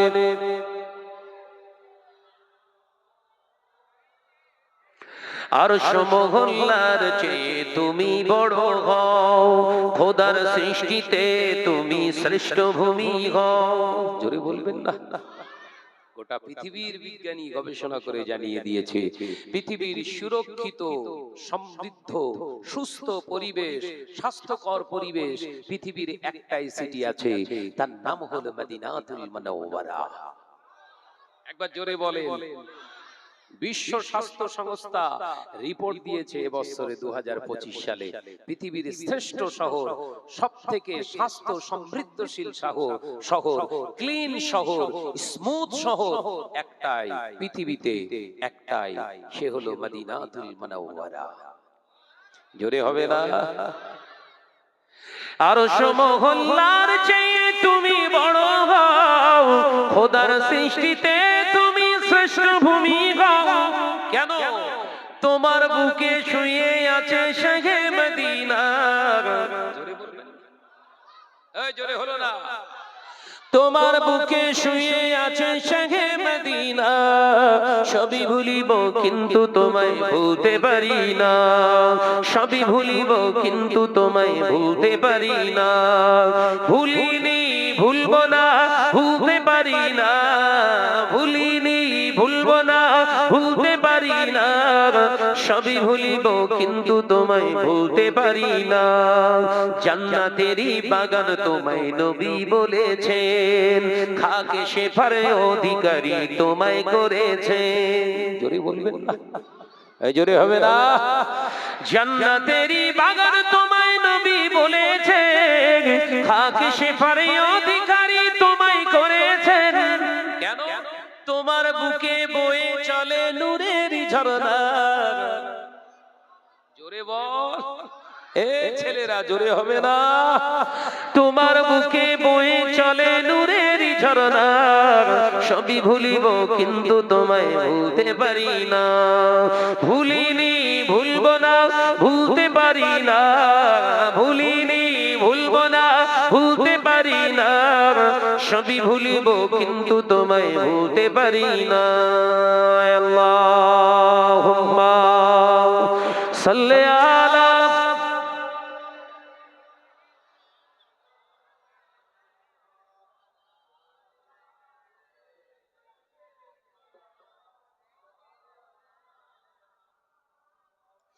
আমার সোনার চাঁদ মানিকেরা, আলোচনা করছিলাম তাহলে নামাজ বললে নামাজ নয়, নামাজের প্রথম শর্ত হলো আপনাকে পূর্ণ ঈমানদার হওয়া লাগবে। সুবহানাল্লাহ। ফাটাফুটো ঈমান ऐसा नहीं होना चाहिए। हम मुसलमान हैं, हर शख्स ये यकीन रखना चाहिए हम ईमान वाले हैं और कोई उसके अंदर गलत नहीं आएगा, ये हमारा सोच है, ये रहना पड़ेगा। আমাদের ভিতরে এইটাই চিন্তা রাখবেন যে ঈমানের ভিতরে কোন রকম যেন খারাপিয়াত না এসে যায়। ভাইরা আমার নজরেরা, দ্বিতীয় নাম্বার আপনাকে ভেবে রাখতে হবে, শুধু ঈমান থাকলে নামাজ নয়, ঈমান থাকলে নামাজ পড়লে নামাজ হবে না। তারপরে নামাজ পড়তে গেলে আপনাকে দ্বিতীয় শর্ত মানতে হবে। শরীয়ত আপনাকে জানায়, ও আল্লাহর বান্দারাও, নামাজ যদি পড়তে চাও ঈমান রাখলে শুধু হবে না, ঈমান আনার পরে দ্বিতীয় শর্ত হলো শরীরটা পাক করা। পবিত্র ছাড়া নামাজ হবে না, তাই শরীরটা পাক বানাতে হবে। শরীর পাক মানে ধৌত করলে শুধু হবে না, ফাত্তাবিউনি রাসূল, আমার হাবিবের ইত্তেবা করলে তবে শরীরটা পাক বলে গণ্য হবে। নবীর ইত্তেবা করলে তবে আপনার শরীর পাক, তার আগে নয়। 100 বালতি পানি আপনি মাথা থেকে একদম পা পর্যন্ত ঢেলে 100 বার ধৌত করেছেন, পাক না। গোসল যদি আপনার ফরজ হয়ে থাকে, নাপাকে খফিফা আর নাপাকে গলিজা, কঠিনতম নাপাক আছে আর একটা সাধারণতম নাপাক আছে, এগুলো বুঝতে হবে আপনাকে।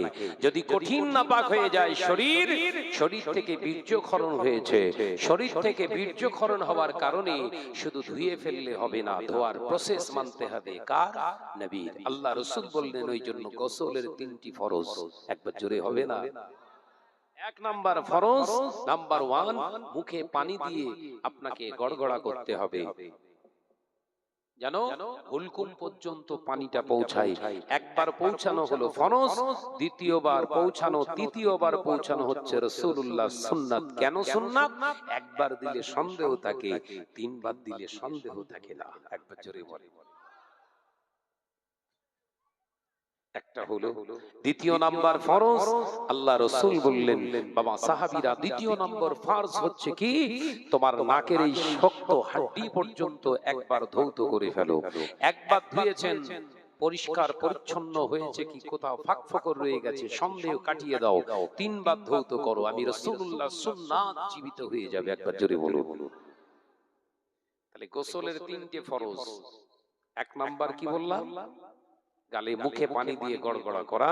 দ্বিতীয় নম্বর আপনার জন্য ফরজ হলো নাকের হাড্ডি পর্যন্ত পানি 3বার করে পৌঁছাবেন। আর তৃতীয় নম্বর ফরজ হচ্ছে, হুজুর বললেন, মাথার তালু থেকে পায়ের তালু নিচ পর্যন্ত এমন করে ধৌত করো যেন একটা পশমের গোড়া কোনো জায়গায় ফাঁক ফোকর না থেকে যায়, প্রতিটা গোড়ার যেন ভিজে বা ধৌত হয়ে যায়। অর্থাৎ একবার ধুলে হয়তো সন্দেহ থাকতে পারে, তাই আমি রাসূলুল্লাহ 3বার ধুয়ে দেখিয়ে দিলাম। লা শাক্কা ফি, তোমার জন্য কোনো সন্দেহের জায়গা নাই। 3বার ধৌত করলে সন্দেহ নেই, শরীরটা পবিত্র হয়ে যাবে। একবার জোরে বলুন। শরীরটা পবিত্র হয়ে যাবার পরে পায়খানা পেয়ে গেছে, বাথরুম পেয়ে গেছে, টয়লেটে গেছেন কিংবা ইস্তেঞ্জা করেছেন, শরীর আপনার সব নাপাক হয়নি। কথা বলে না, শরীর আপনার পাক, কিন্তু প্রসেস মানতে হবে। রাসূল বললেন তখন স্থানগুলো ধৌত করো, অর্থাৎ পেশাব পায়খানা যে স্থান দিয়ে তুমি অঙ্গ দিয়ে করেছো সেগুলো ধৌত করো, এবং ওর পরে তুমি ওযু বানিয়ে নাও। ওযু বানিয়ে নাও, হাত ধুয়ে ফেলো কনুই পর্যন্ত, মুখ ধুয়ে ফেলো, মুখে পানি দাও 3বার, নাকে পানি দাও 3বার, গোটা শরীরটা ধোয়ার প্রয়োজন নেই, মুখমণ্ডলটা ধুয়ে ফেলো। আর পায়ের গোড়ালির গাঁটের উঁচ পর্যন্ত আপনি ধৌত করলে আপনার যেমন পবিত্র দেহ ছিল আবার হয়ে গেছে। জোরে হবে না, শরিয়াত আগে বোঝো, তারপর নামাজ পড়ো। কথা বলে না। তাহলে শরীর পাক হয়ে গেছে, পবিত্র হয়ে গেছে, এবার কি করতে হবে? এবার কি? আল্লাহ রাসূল বললেন এবার নামাজে দাঁড়ালে নামাজ হবে না। এই আলোচনা শুনেন। নওজওয়ানেরা, যুবকেরা, ছেলেরা, বাচ্চারা, পর্দার শিনা মা ও বোনেরা, এরপরে নামাজ আদায় করতে চাইলে নামাজ হবে না, হবে না, হবে না। আমি রাসূলুল্লাহ জানিয়ে দিলাম, পরদীয় বস্ত্র যে পোশাকটা তুমি পরে আছো, জুব্বা হোক, শার্ট হোক, গেঞ্জি হোক, লুঙ্গি হোক, প্যান্ট হোক, ওটা পাক হওয়া লাগবে। আপনি বলছেন শাহনাজ ভাই আমি তিনবার করে ধৌত করেছি, তার মানেই তো পাক না। আমি আজ তিনবার ধৌত করলে পাক হয় না। পাকের শর্ত হলো হালাল হতে হবে। হালাল মানে যে গায়ে পোশাকটা আপনি পরিধান করবেন ওটা হালাল অর্থের কেনা লাগবে। জোরে বলো। মারা টাকা, ঝাড়া টাকা, সুদের টাকা, লটারির টাকায়, গরিবের মাল আত্মসাৎ করা টাকায়, মিথ্যা বলে অর্জন করা অর্জিত সম্পদের টাকায়, পা পর্যন্ত জুব্বা বানিয়ে মাথায় ফেটকি বেঁধে পাগড়ি বেঁধে আপনি হাজি রুমাল গায়ে দিয়ে নামাজ আদায় করলে নামাজ হবে না। কারণ শরীয়তের শর্ত হলো যে পোশাকটা আপনি পরিধান করবেন ওটা হালাল টাকার হওয়া লাগবে। এখন ওই পোশাকে নাপাকের ছিটা লেগে গেছে, যদি বীর্য লেগে যায় তাহলে তিনবার ধৌত করলে পাক হয়ে যাবে। যদি আপনার নাপাকি গালিজা, যদি হালকা তবু হালকা নাপাক যদি লেগে যায়, সাধারণ পেশাব পায়খানার ছিটা যদি লেগে যায়, ওই জায়গাটার পরিমাণটা যদি ফিকার কিতাবে পাবেন 1 টাকা পরিমাণের কম হয় তাহলে ওই জায়গাটা ধৌত করলে পাক হয়ে যাবে। যদি ওর থেকে বেশি লেগে যায় শরীয়ত আপনায় বললেন এবার গোটা কাপড়টা 3 বার ভালো করে ধৌত করো। কারণ পূর্বে ছিল পাক, নাপাক লেগে যাওয়ার কারণে নাপাক হয়ে গিয়েছে। তাই ওই নাপাকটা এখন আপনি পরিচ্ছন্ন করেছেন 3 বার ধৌত করে। তাই পূর্বের অবস্থা ছিল পাক, আবার হয়ে গেছে পাক। জোরে বলুন সুবহানাল্লাহ। শরীরের চামড়া যদি 1000 বার ধোয়া হয়, কথা বলেন না, গোদা বাংলায় বোঝাচ্ছি।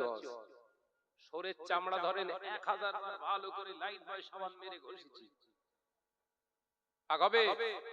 তো সুদের টাকার পোশাক হচ্ছে শরীরের চামড়া, সুদের টাকার পোশাক দুটো সমান।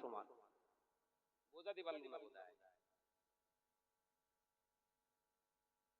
না, শুধু পা পর্যন্ত হলেই হবে। কথা বলেন না। আমরা শুধু এখন দেখো উপরে ফিডিংটা দেখি, সেটিংটা কেমন হয়েছে দেখ। শরীয়তের সঙ্গে সেটিং হোক না হোক, সমাজ ভালো বলছে কি দেখ, তাহলে ভালো। একটা কথা আছে না, সমাজ যারে ভালো বলে সেই ভালো হয়। আমি শাহনাজকে সুদখোর, ঘুষখোর, জেনাখোর, গানখোর, লম্পট, চোর, মদখোর, গেঁজাখোর সবাই বলছে ভাইজান খুব ভালো মানুষ, আমি ভালো, তাই তো? কবরে তোর ব্যাং ডাকিয়ে ছাড়বে, এই বিশ্বাস নিয়ে চল। আল্লাহ রাসূল এই কথা কখনো বলেননি। হুজুর বলেছেন একজন ইমানদার সালেহ, একজন প্রকৃত মুসল্লি যখন একজন মানুষের প্রশংসা করে আল্লাহর কাছে সে প্রশংসিত হয়ে যায়, তার মানে সে ভালোই হয়ে যায়। একবার জোরে বলুন। মদখোর বলছে না শাহনাজ ভাই ঠিক আছে, কেন বলেননি? মদখোরের বিরুদ্ধে ওয়াজ করে না তো। গাঁজাখোর বলছে শাহনাজ ভাই ঠিক আছে। সুদখোর বলছে শাহনাজ ভাইয়ের মতো তুলনা হয় না, কারণ এদের বিরুদ্ধে কোনো ওয়াজ নেই। আমি ভালো, হ্যাঁ আমি ভালো।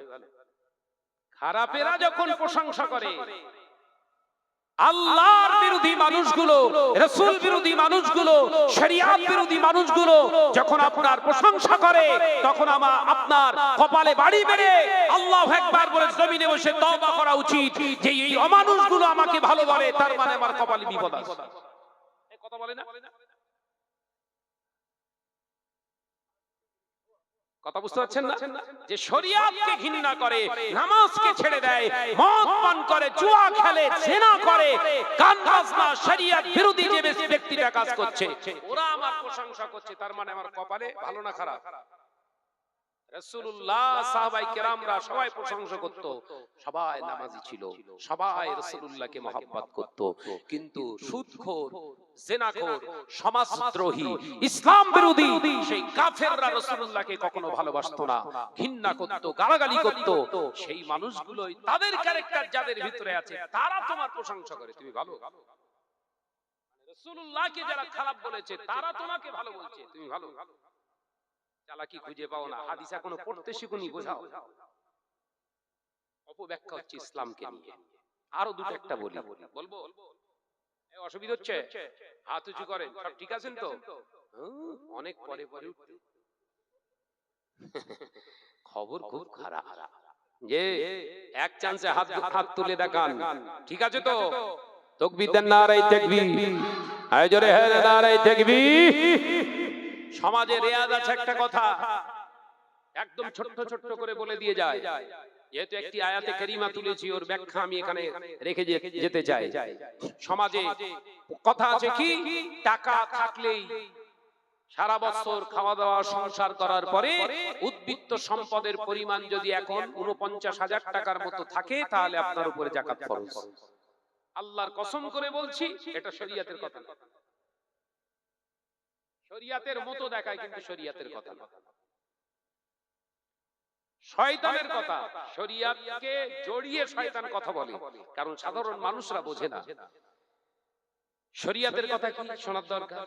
শরীয়তের কথা হলো হালাল ভাবে সারা বছর সংসার চালিয়ে গচ্ছিত সম্পদের পরিমাণ, হালাল সম্পদের পরিমাণ ৪৯,০০০ টাকা হয়েছে, এই হালাল ৪৯,০০০ টাকা ওই সম্পদটার জন্য আপনার ওর উপরে শতকরা ২.৫% যাকাত শরীয়ত ফরজ করেছে। একবার জোরে বলে, একবার জোরে হবে না? ওই জন্য এখন সুদখোরগুলো সব যাকাত দিচ্ছে, সুদের ব্যবসা করছে, ওদের যাকাত। সব থেকে বড় হারামখোরগুলো এখন বড় বড় কুরবানি দেয়। আমি সবসময় ভাবি, ফতোয়া পেল কোথায়? দেখা এলাকার টপার সুদখোর, লটারিখোর, এলাকার সব থেকে বড় উঁচু গরু কিনে এনে মালা গলায় না দিয়ে ঘোরাচ্ছে। আপনার এদিকে হয় কি জানি না। আমি কত নিয়েছে? বলছে ভাইজান 2,75,000। আমি বললাম 2,75,000 টাকার গরু কিনেছিস, কোন টাকা? বলে কেন আমার টাকা? তোর টাকা তো বুঝতে পেরেছি, একটা শরীয়তের টাকা হয়, একটা নিজের টাকা হয়, কোন টাকা? বলে না আমার টাকা। তাহলে ঠিক আছে, শরীয়তের টাকা না, দে দে আরো দুটো দে গরু। বলে বুঝতে পারলুম না। আমি পাগল, শরীয়তের টাকাই শরীয়ত বলে কুরবানি দিতে, ওটা তো তোর টাকা, তোর টাকায় কুরবানি হবে না। তোর টাকা মানে সুদের টাকা হতে পারে, ঘুষের টাকা হতে পারে, কথা বলে না। গান বিক্রি করা, সিনেমা বিক্রি করা টাকা হতে পারে, লটারির টাকা হতে পারে। মানুষের, গরিব মানুষের রাস্তা 6 ফুটের রাস্তা আপনার ঢালাই স্যাংশন হয়েছে, 4.5 ফুট করে দিয়েছিস, 1.5 ফুট খেয়ে ফেলেছিস, ওই টাকা ও সব তোর টাকা, শরীয়তের টাকা না। এই কথা বুঝতে পারেন না নাকি? যে এই টাকায় তুই 6 পিস কেন 60 টাকা কুরবানি কর, তোর কবরে বাস পড়বে শিওর। এই বোঝাতে পারলুম না। এই কথাগুলো বললেই তো এক শ্রেণীর আলেমদের কলগে ফাটছে, কারণ ব্যবসা বন্ধ হয়ে যাচ্ছে। ওই জন্য এক শ্রেণীর আলেমদের আগে জাহান্নামে ঢোকাবে। যে আমার নওজোয়ান যুবকেরা, ছেলেরা, বাচ্চারা, তাহলে যাকাত কার উপর ফরজ? সারা বছর হালাল ভাবে শরীয়তি মান্যতা দিয়ে ইনকাম করে তার সেই শরীয়তি অর্থ শরীয়তি প্রসেসে খরচ করার পরে উদ্বৃত্ত সম্পদ, হালাল সম্পদের পরিমাণ এতটা পরিমাণে হয়েছে, বর্তমান বাজার দর মূল্যে ৪৯,০০০ টাকার মতো আপনার কাছে জমা হয়েছে। শরীয়ত বলছে ওই হালাল হিস্সা থেকে, ওই হালাল টাকা থেকে শতকরা ২.৫% এবার গরিবকে দাও, কারণ ওই টাকার ভিতরে আমি আল্লাহ পাক রব্বুল আলামিন গরিবের ২.৫% ঢুকিয়ে দিয়েছি, ওটা তোর দায়িত্ব। তোর ঘরে আসার আগে গরিবের কাছে পৌঁছে দেওয়া হচ্ছে তোর জন্য হক। একবার জোরে বলুন। আর এখন যারা যাকাত দিচ্ছে সে হালালখোর বা হারামখোর, শতকরা ৯৫% তার বাড়িতে গেলে তবে যাকাতের টাকা দেয়, কথা বলে না। কিন্তু শরীয়তের হুকুম কি? শরীয়তের হুকুম কি? শরীয়তের হুকুম জাকাতের টাকা হাতে নিয়ে আপনার এলাকায়, আপনার জ্ঞাতি, আপনার বংশে খোঁজ নিতে হবে কে এই জাকাতের টাকার প্রকৃত ভাগীদার, অংশীদার, কার এরকম আছে অভাব, কার এরকম পজিশন আছে, সেই টাকা তার হাতে পৌঁছে দেওয়া আমার জন্য শরীয়তের হুকুম ছিল। বুড়ো আঙুল দেখিয়ে দিয়েছি, শাহনাজ ভাই মাদ্রাসা চালায়, দে ওর কাছে, দোয়া এমন করে দেবে একদম জান্নাতে সরাসরি টিকিট। কথা বলে না, এলাকার মানুষ জাকাতের টাকা পায় না। ইসলাম বিরোধী কাজ এগুলো, প্রমাণ করতে পারবেন না শরীয়তের কোন লাইনে আছে এটা। শরীয়ত শেখায় আপনার জাকাতের টাকা, আপনার ফিতরার টাকা, আপনার গরুর চামড়ার বিক্রি টাকা, এই পশু বিক্রির চামড়ার টাকাটা আপনি প্রথম হাতে নিয়ে আপনার টেনশন বাড়বে, প্রথম ওই টাকা নিয়ে আপনার খুঁজতে হবে আপনার বংশের ভিতরে কে আছে এরকম ইয়াতীম, মিসকিন, গরীব, বেওয়া, বিধবা, যারা অর্থের অভাবে ট্রিটমেন্ট করতে পারছে না। রাসূলুল্লাহ বললেন তার ঘরেতে যে টাকাটা পৌঁছে দাও, সে যদি একবার হাসে আল্লাহ খুশি হয়ে যাবে। একবার জোরে হবে না? কিন্তু আমাদের সব সহজে সব কন্টাক্ট নাম্বার। শাহনাজ ভাই আবার সেই ওখান থেকে এই আপনার পাঠিয়েছে, বলেন না সেই কি বলে ওটা, ইউপিআই কোড পাঠিয়ে দিয়েছে, আপনার এই পিওর কোড পাঠিয়ে দিয়েছে, সঙ্গে সঙ্গে বলে দিল শাহনাজ ভাইয়ের এই নম্বরে মেরে দাও 50,000। ও জলসার দিনে একদম বিরাট লোক সমাগম। শাহনাজ ভাই 50,000 টাকা দিয়েছে আমার মাদ্রাসার জন্য। তাকবীর মারো, নারায়ে তাকবীর, আল্লাহু আকবার। আল্লাহর কারবারে বরকত দাও। সুদখোর বল, কথা বলে না হুজুর দোয়া যা, আল্লাহর কারবারে বরকত দাও, আল্লাহর ব্যবসায় উন্নতি দাও রব্বুল আলামিন। আল্লাহ আমার ভাইয়ের কাজ কারবারে আল্লাহ বরকত দাও। ফেরেশতারা বলছে হ্যাঁ বরকত দেব, তুইও আয় হুজুর, একসঙ্গে দুটোরই কবরে সাইজ করে দেব। সুদখোরের টাকা, শরিয়ত বিরোধী কাজ করনে ওয়ালা টাকা, কোনো দোয়া নেই, নেই তো দোয়া করতে আসবে, কথা বলে না। মুসলমান এগুলো বোঝে না, আর বোঝানোর চেষ্টা করি না আমরা, কারণ এগুলো বোঝালে হয়তো দাওয়াত হবে না।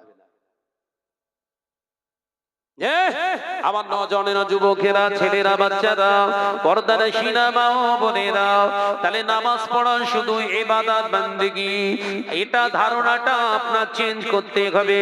তাহলে আপনার কাপড়টা হালাল টাকার হতে হবে, তবে ওই কাপড়টা পাক বলে গণ্য হবে। এবার ওই কাপড়ে যদি নাপাকের ছিটা লেগে যায়, শরিয়তের হুকুম তখন কাপড়টা ধৌত করা। এ নজনেরা, মুরব্বিয়ানগণেরা, ছেলেরা, বাচ্চারা, পর্দানশীনা মা ও বোনেরা, 4 নম্বর হলো যে জায়গায় নামাজ আদায় করবেন জায়গাটা পাক হতে হবে। আপনি বলছেন ভাই যারা আমার মসজিদে মার্বেল লাগানো আছে, চকচকে প্লেট বসানো আছে, ওর উপরে দাঁড়িয়ে নামাজ পড়ি, তার মানে তো পাক না মিয়াজি, ওটা পাক বললে হবে না। দেখতে হবে ওই মসজিদের মার্বেলটা যিনি দান করেছেন, যে টাকাটা দিয়েছে, তিনি হালাল টাকা ওখানে ইনভেস্ট করেছে কিনা, হালাল টাকা দিয়েছে কিনা। যদি হারাম করে টাকায় মার্বেল কিনে তার উপরে 100 বছর, 200 বছর, 500 বছর ধরে নামাজ আদায় করে, ও মুসলমান, ওই নামাজটা আল্লাহর দরবারে পৌঁছায় না।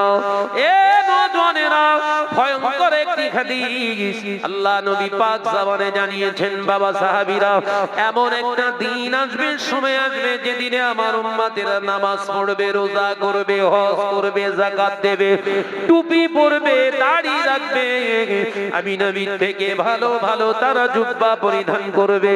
কিন্তু অবাক হওয়ার বিষয়, সাহাবীরা মসজিদ ভর্তি নামাজি মুসল্লি পাওয়া যাবে, অথচ এই মুসল্লিদের ভিতরে থেকে আল্লাহকে ভয় করনে ওয়ালা মুসলমান পাওয়া দুষ্কর হয়ে যাবে।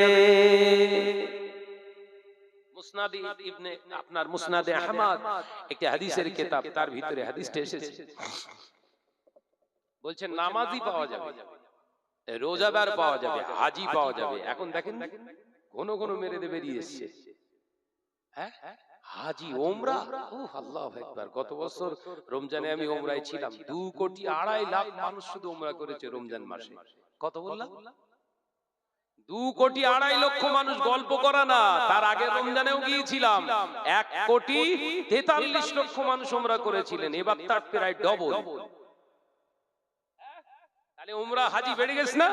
খোঁজ নিয়ে দেখুন, বুনির ফারায় ঝেড়ে দিয়ে গিয়ে কাবাঘর নাড়া দিচ্ছে, এ কথা বলে না।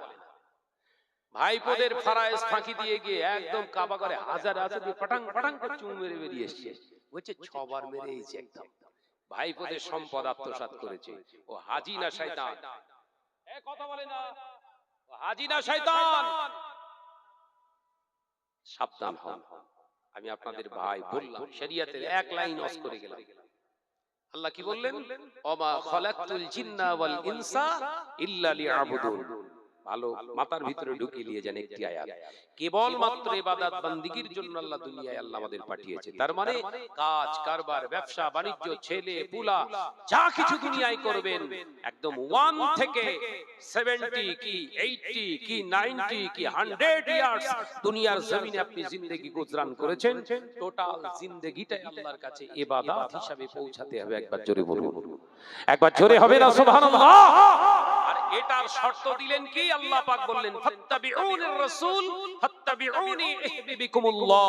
আমার হাবিবের ইত্তেবা করলেই তবে ইবাদত হবে। তার মানে নবী ব্যবসা করেছে, আমি উদাহরণ দিলাম না, চাষাবাদও করেছে, রাসূল জমি বন্ধক লাইনি। সুবহানাল্লাহ। আল্লাহ রাসূল এইভাবে চাষ করেছে, হুজুর আমার খেজুর বাগান লিজে নিয়েছেন, তার মানে লিজে লওয়া যায়। একবার জোরে হবে না? আর আমার চাষা কি করে?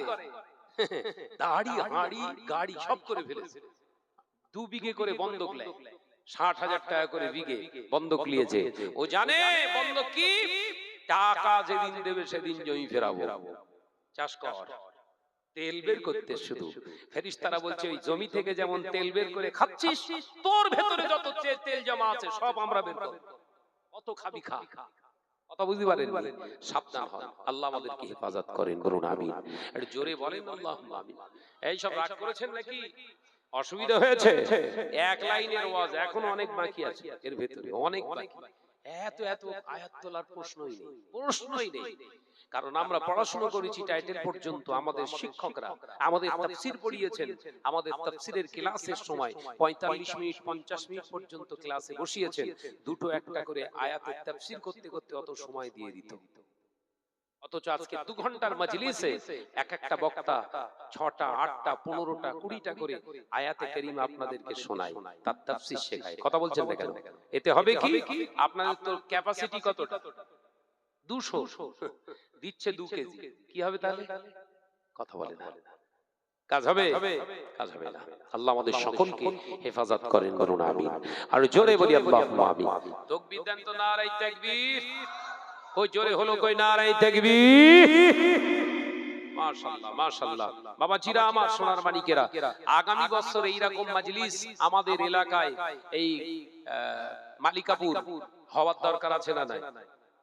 জোরে বলে, আছে না নাই? কে কে চান হাত তোলেন তো দেখি। আগামী বছর এই জলসাটা হোক, কে কে চান? অনেক লেটে লেটে হাত উঠতেছে, অনেকের হাত ওঠে না, হাতে সব ব্যথা বোধহয়। যে উচ্চ হাত নামান, তাকবীর দেন, নারায়ে তাকবীর। আর জোরে হে নারায়ে তাকবীর। মাশাআল্লাহ। বলেন কোন সোনার মানিক আছেন আগামী বছর এই জলসা মাহফিলের জন্য? যে ভাইজান, আমার পক্ষ থেকে আগামী বছরে মাজলিসটা যদি আল্লাহ তৌফিক দেয়, এই মাজলিসের সহযোগিতা হিসাবে আমি 2001 টাকা ওয়াদা করলাম, আমি শাহনাজ ভাই আপনার জন্য দোয়া করে যাব, যে সামনে সফর মাসে আল্লাহ চাইলে আমি আবার হুজুরের দরবারে যাব, আপনাদের জন্য দোয়া চেয়ে আসব। বলেন কে আছে 2000 টাকা ওয়াদা দেবেন? মাশাআল্লাহ। কি নাম? আব্দুল শরীফ। মাশাআল্লাহ, আব্দুল শরীফ ভাই 2000 টাকা দিয়েছে। তাকবীর দেন, নারায়ে তাকবীর। দূর ওই পাশে যারা রয়েছে, ওই ওখান থেকে পর্দা দিয়ে দিন, মাঝখান থেকে তাকবীর দেবে না জীবনে। তাকবীর জোরে দেন, নারায়ে তাকবীর। আয় জোরে হে নারায়ে তাকবীর। আব্দুল শরীফ ভাই 2000 টাকা, বলুন মারহাবা, নারায়ে তাকবীর। আল্লাহ পাকে দানকে কবুল করুন, ফেলে দেবেন না। এ দানের ওসিলায় কাজ কারবারে, ব্যবসা বাণিজ্যে হালাল রুজিতে বরকত দিন, বলি আল্লাহুম্মা আমিন। নারায়ে তাকবীর। টাকা ভালো পয়সা ভালো এ আরো ভালো সোনা মরে গেলে পাবি রে বান্দা বাঁশবাগানের কোনা ঘি খাও পোলা খাও ভস্য হয়ে যাবে আর এই মাজলিসেতে দান করলে কবরেতে পাবে নারে তাকবীর মাশাআল্লাহ বলেন দ্বিতীয় নম্বরে কে দেবে 2000 টাকা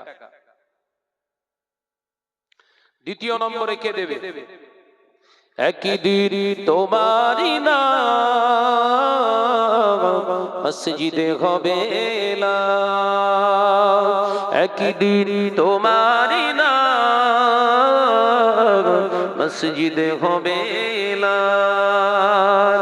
তৈরি থেকো তৈরি রেখো কবরের মাল সামান জোরে হবে না আর একটু জোরে হয় না এটা কি কি দিয়েছে কি ওয়াদা করেছে কি আচ্ছা আচ্ছা আচ্ছা আচ্ছা আচ্ছা আব্দুল শরীফ ভাই মাশাআল্লাহ আল্লাহ কবুল করুন আল্লাহ পাক যে বান্দারা যে বান্দিরা দান করে আল্লাহ প্রত্যেকের হালাল রুজিতে বরকত দিন বলি আল্লাহুম্মা আমিন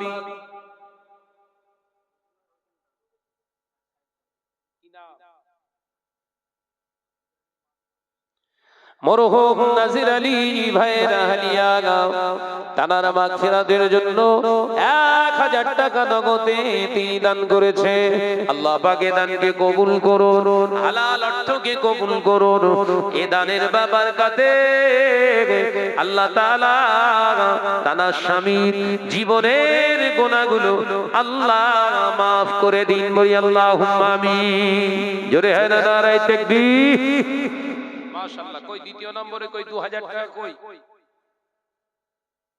2000 টাকা হবে না ভাই দুটো 1000 টাকা পর্দা নাশিনা মা বোনেরা রয়েছে কাউসার আলী ভাই 200 টাকা নগদে দিয়েছে আল্লাহ পাক কবুল করুন এই দানকে ফেলে দেবেন না এই দানের বারাকাতে কাজ কারবারে হালাল রুজিতে বরকত দিন বলি আল্লাহুম্মা আমিন নারে তাকবীর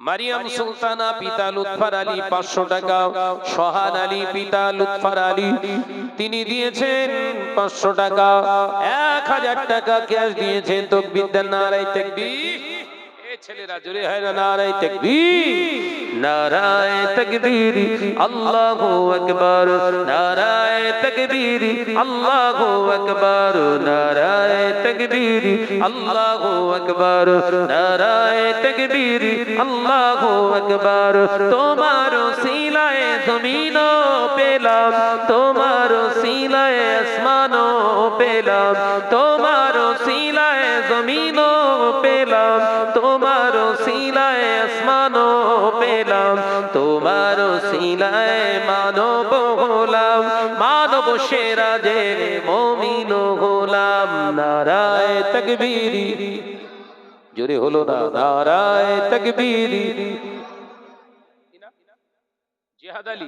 জিয়াদ আলী ভাই 100 টাকা পাঠিয়েছেন আল্লাহ কবুল করুন ফেলে দেবেন না এই দানের বারাকাতে কাজ কারবারে ব্যবসা বাণিজ্যে হালাল রুজিতে বরকত দিন বলি আল্লাহুম্মা আমিন নারে তাকবীর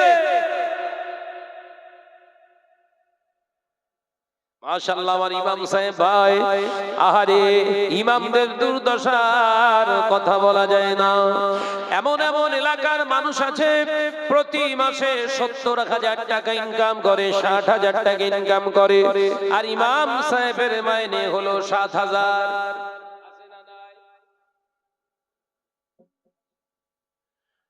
মকসেদ ভাই আমার 200 টাকা দিয়ে পাঠিয়েছেন নগদে আল্লাহ কবুল করুন এ দানের ওসিলায় কাজ কারবারে ব্যবসা বাণিজ্যে হালাল রুজিতে বরকত দিন ও রব্বুল আলামিন আব্দুল করিম ভাই আমার 500 টাকা দিয়ে পাঠিয়েছে, আমার ইমাম সাহেব ভাই 500 টাকা দিয়ে পাঠিয়েছে। তাদের দানকে কবুল করুন আল্লাহ। বিশেষ করে ইমামদের মর্যাদা আল্লাহ আপনি বাড়িয়ে দিন, আর ইমাম ভাইদের ইমানে তাকাত দিন। বলি আল্লাহুম্মা আমিন। জোরে নারে তাকবীর। বলেন কে আছেন বাবা, তাড়াতাড়ি বলেন, শিগগিরই বলেন। 2000 টাকা। কি নাম, কি নাম ভাই? সোভান আলী ভাই 2000। তোমার নাম কি? জোহর আলী। জোহর আলী ভাই আর সোভান আলী ভাই 2000 করে 4000 দিয়েছে। তাকবীর দেন, নারে তাকবীর। ওরে তোরা তাকবীর দিতে না, শুয়ে পড়। এই কেতাব আলী শান, তাকবীর দেন, নারে তাকবীর। আরে জোরে হ্যাঁ না, নারে তাকবীর। দুজনা 2000 করে 4000 বলুন মারহাবা। আরেকটু জোরে হবে না মারহাবা? নারে তাকবীর।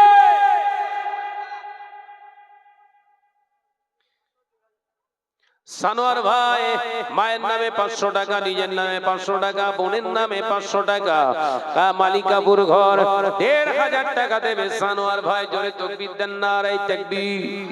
আরো আসতে, নারে তাকবীর। একদম শুয়ে পড়ে মার, নারে তাকবীর, নারে তাকবীর। নজরুল ইসলাম ভাই 500 টাকা, নাসিফ ইসলাম 500 টাকা, নাইক ইসলাম 500 টাকা, তিনজনা মিলে 1500 টাকা দিয়েছে। তাকবীর দেন, নারে তাকবীর। মোশাররফ হোসেন ভাই 100 টাকা। আল্লাহ কবুল করুন, কবুল করুন আমার ভাইদের দান। কাল কিয়ামতের কঠিন দিনে দেবেন গো সম্মান, নারে তাকবীর। মা বোনেরা শিগগিরই নাম পাঠান, হইলে দোয়া হবে। হলো সাংঘাতিক দোয়া হবে ডিসেম্বরে, বুঝতে পারবি কি অবস্থা। যে শিগগিরই দেন, তাড়াতাড়ি মা বোনেদের কাছে যাও। জওয়ান ছেলে পাঠাস নি ওখানে, হয় একটা বাচ্চা মতো পাঠান, নইলে বুড়ো মতো পাঠা, চুল দাড়ি পেকে গেছে এরকম পাঠা। কারণ ওই জওয়ান ছেলে পাঠালে নামের জায়গায় হয়তো ফোন নাম্বার লিখে দিয়ে আসবে। দরকার নিয়ে কেস ঘটাবো না। যে যান মা বোনেদের